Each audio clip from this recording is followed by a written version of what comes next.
Hallo ihr lieben Kreativen, willkommen auf meinem Kanal Mellies Moments, willkommen in meiner kreativen Welt. Ja, manchmal beginnt ein Maltag schon damit, dass man nicht weiß, welche Farben man überhaupt nehmen soll. Sorry, das blendet so ein bisschen, aber geht gerade nicht anders. Und da möchte ich euch einfach mal so einen Tipp geben. Ihr könnt bei Pinterest oder auch bei Instagram einfach mal den Begriff Farbkarten eingeben. Und dann erscheinen hier so wunderschöne Vorschläge mit Farbpaletten, die toll aussehen, die richtig nett sind, wo man mal neue Ideen für neue Zusammenstellungen bekommen kann. Ne? Und ja, nur mal so als kleinen Tipp für euch. Und ich gucke mal jetzt, ich suche mir mal eine schöne Farbpalette raus. Und vielleicht schon die erste, die fand ich gar nicht so schlecht. Und damit könnten wir mal arbeiten, mit so einer Farbpalette hier. Wie findet ihr die? Ich finde die okay. Und damit versuche ich heute mal mein Glück. Ja, bis gleich dann. So, ich habe mir meine Farben nochmal angeschaut. Also bei diesen zwei Blautönen ist es tatsächlich nicht so schwer. Da habe ich sowas Passendes dabei in den Farbtönen. Hier hellblau, rauchblau, capriblau, sowas in der Richtung. Dann habe ich mir hier noch, um diesen Farbton so ein bisschen hinzubekommen, habe ich mir hier mein Beige Pink genommen.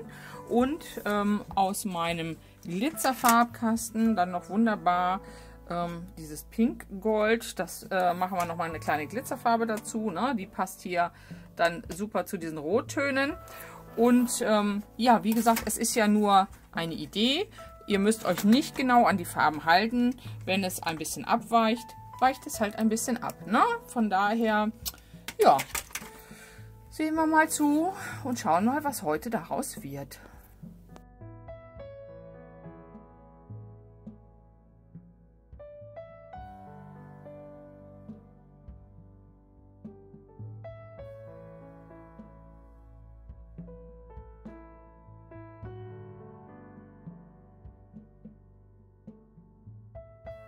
Ja, und dann lege ich los und fange einfach an, wieder mal Farbflächen anzulegen.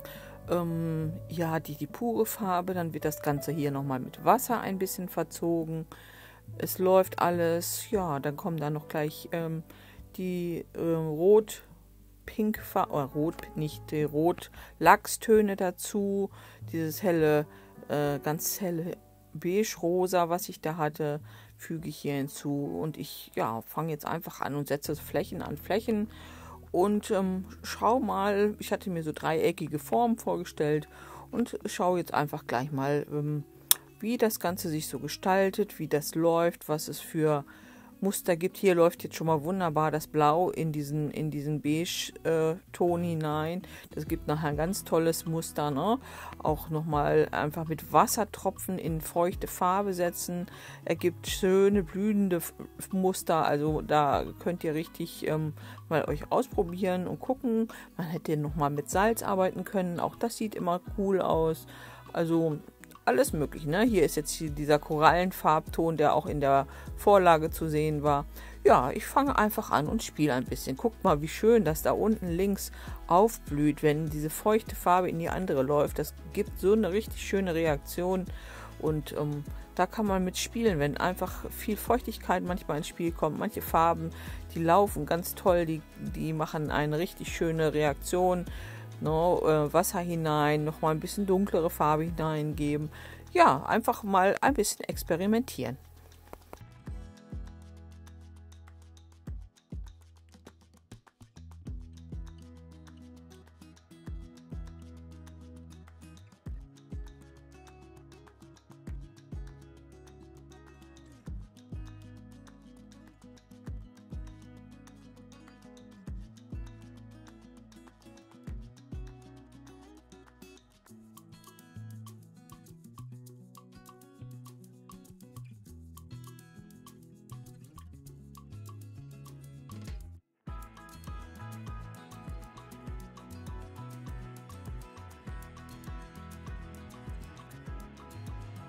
Ja, ich war heute irgendwie faul und habe tatsächlich nur mal 2 Seiten von dem Papier fixiert und es rächt sich gerade, ne? Also immer schön alle 4 Seiten festkleben.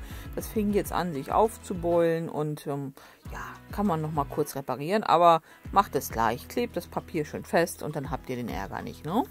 So, jetzt setze ich hier nochmal, wie gesagt, in manche Flächen nochmal einen anderen Farbton hinein, nochmal ein bisschen Glitzerfarbe hinein, ein bisschen dunkleren Blauton gleich nochmal und lasse diese viele Feuchtigkeit einfach ein bisschen laufen und schaue, was passiert.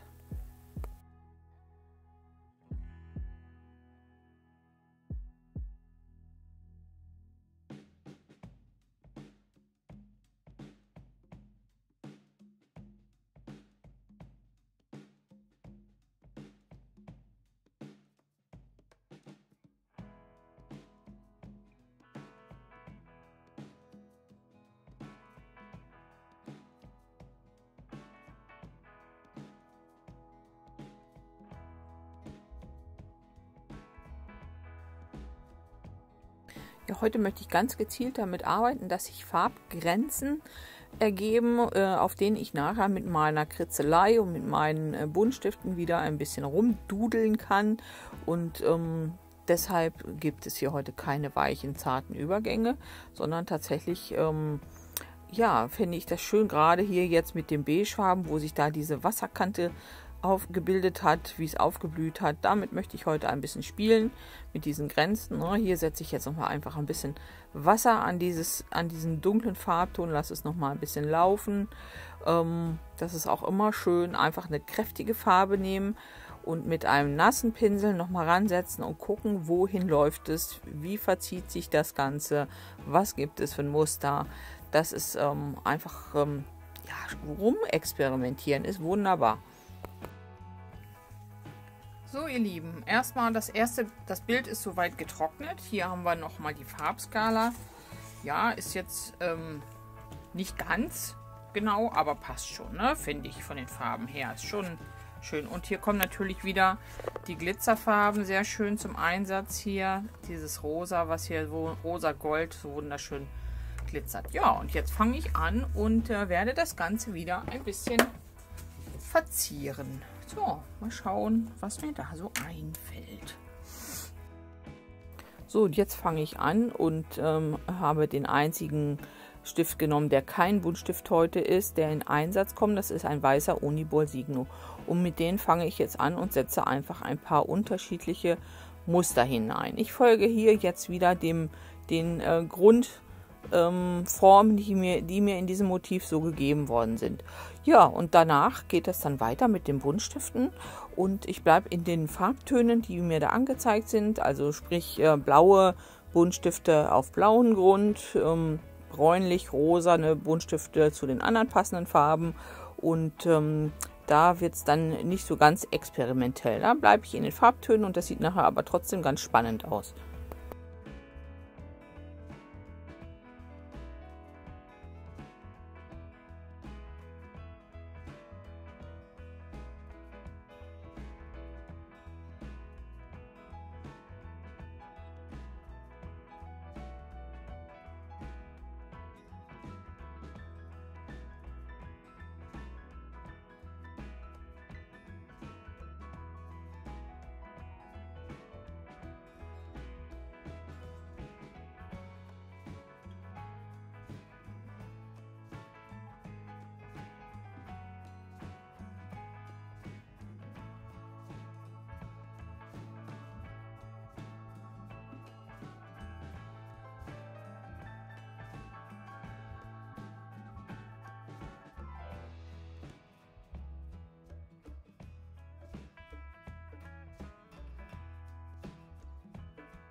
Ja, wem dann noch Ideen fehlen für Muster, kann ich gerne nochmal meine 2 Videos empfehlen, bei denen ich Musterkarten erstellt habe. So eine kleine Sammlung, die ist richtig schön, die kann man immer wieder erweitern, sobald einmal neue Sachen in den Kopf kommen, neue Muster, kann man da nochmal wieder welche hinzufügen. Ich verlinke euch die beiden Videos unter diesem hier. Wer mag, schaut da gerne mal rein und darf natürlich gerne, die Muster sind ja nicht von mir erfunden, darf sie natürlich gerne nutzen, wie er möchte.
So, dies ist das einzige Element, das sich in allen 4 dreieckigen oder Kegeln wiederholt. Diese dunkelblauen Punkte in den dunkelblauen Feldern. Und dadurch kommt so eine kleine Verbindung zustande und ja, ja, sie passen trotzdem dann zueinander, auch wenn alle anderen Motive ganz unterschiedlich sind. Ja, ich würde sagen, es komme bald zum Ende hier mit diesem Video. Ich hoffe, es hat euch gefallen. Wenn ja, lasst mir gerne einen Daumen da. Abonniert meinen Kanal, falls ihr es noch nicht getan habt. Und ich hoffe, wir sehen uns beim nächsten Video wieder. Ich würde mich immer über eure netten Rückmeldungen freuen, wie es euch gefallen hat, zu was es euch angeregt hat.